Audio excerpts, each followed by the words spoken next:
God, Ed, this traffic, it's just a nightmare. What is going on in Bremerton? It's a confluence of factors, Josh.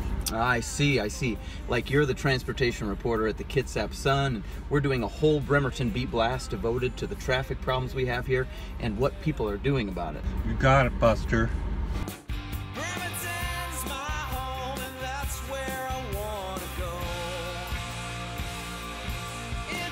Welcome back to this edition of the Bremerton Beat Blast, sponsored by the Admiral Theater. Story number 1 today. Ed, how did the traffic get so bad in Bremerton?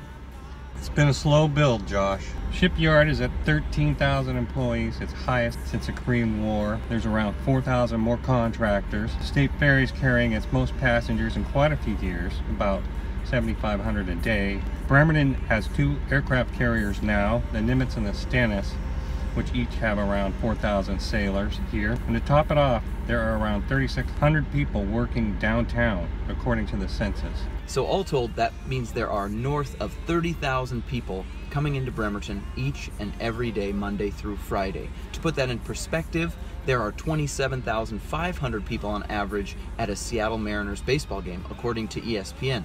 That's right, Josh. Story number 2 on the blast today. Traffic indeed has led to lots of parking issues in downtown Bremerton. It's very hard to find a spot, and there are many employees that work in downtown Bremerton that struggle each and every day to find a spot, and then they shuffle. The city recently completed a study that found that more than 500 people every day do the shuffle. I spoke with Alexa Sargent, who works at Ross Michael Salon on Pacific Avenue, about why she shuffles her car each day. I don't think that there is enough parking. I think that they need to have more designated areas for businesses that have parking for not only their employees but for their customers. Working in a salon, we have clients that have to leave in the middle of their service to go move their cars. And it's just a little bit hard when you've got foils in your hair and color in your hair to go out and move your car just so you don't get a ticket. And then just the employees as well. We have to do the same thing where we will have to leave our clients in order to go move our car so that we don't get a ticket. Point number 3. So how are some commuters keeping their sanity?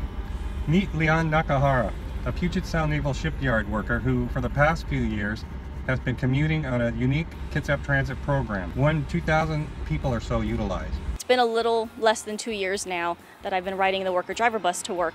And really the 2 big reasons that I like to commute this way is, well, one, it keeps extra cars off the road, it saves me money, and you know, it's just more environmentally sound. It creates less emissions this way, having less cars on the road.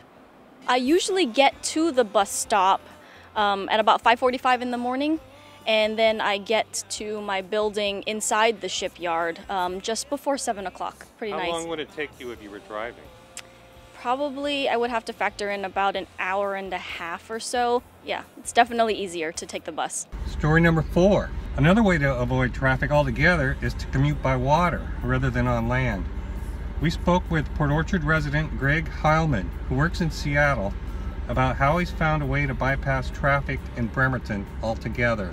I live in Port Orchard, and I take actually SK ride down to the Port Orchard ferry dock, take the foot ferry from Port Orchard to Bremerton, walk across the dock here and grab the fast ferry into Seattle. It takes probably total maybe an hour and 15 minutes, hour and a half. The things I've found with the car is not just the traffic, but then you've got to find a parking space. And if you get into one of the garages, then you've got to go get your ticket, take your ticket back to the car.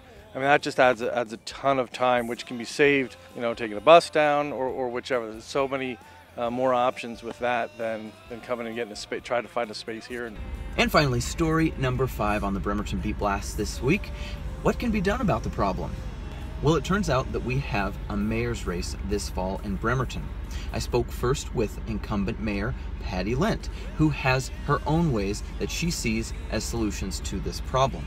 One of the things that I feel is very important is that our traffic engineer, now that we have a full staff in Department of Public Works, is to make certain that we have an accurate count. And I think we need to be strategic. So in other areas they have lights that you can take and enter a freeway or a highway.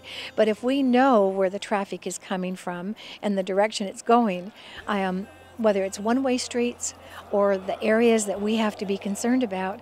Right now, our biggest traffic jam downtown is actually from 409 to about 435, and that's where the buses and all of the cars, you just can't move in the cities. So I tell people to stop for a cup of coffee, window shop, have a brew. The 30 minutes that they would be in traffic, if they waited that length of time, they could be home the same time, if not sooner. We're going to work very, very hard with transit. They need to have a few more buses and a few more extended hours. So I think that we'll be able to address that as long as we've got the good count and we've got the good facts to take and make it happen. Both candidates believe that park and ride lots strategically placed on the outskirts of Bremerton and supplanted with good bus service are the way to go. But City Councilman Greg Wheeler has his own ideas about how he sees economic development as a key for alleviating our traffic congestion. It's developing an economic plan that promotes business and job development in our city. And there's a number of reasons for this, but if you can imagine having goods and services available in Manette or Charleston or Kitsap Way or the Kitsap Lake Junction, Wheaton Way, then all of a sudden you have folks who can actually shop in their own city and find employment in their own city. And you have to also combine this with transit. I can speak from a personal experience that we've reduced our vehicles down to one in our family. Now, not everybody will be able to do this, but again, I worked in the shipyard. We did need an extra vehicle because we have to leave town for goods and services. And the one thing I would propose, and this as with my role as mayor on the Kitsap Transit Board, is a real marketing plan where we outline what the economic benefits are of using public transit. You know, not paying for parking, not paying a car payment, not paying for insurance and maintenance and gas. You know, you start to factor those into an economic budget, a personal budget. Those things add up. That's going to do it for this edition of the Bremerton Beat Blast. This happens to be Ed Friedrich's last Beat Blast. He's worked at the Sun for more than 3 decades. It's been a pleasure working with you, Ed. Thank you, sir. Have a great rest of your week. Remember your sunscreen, and we'll see you again next week. Music for this week's Bremerton Beat Blast was brought to you by Jack Parker. Parker is a Bremerton musician, and he'll be performing at the Manette Saloon this Saturday night.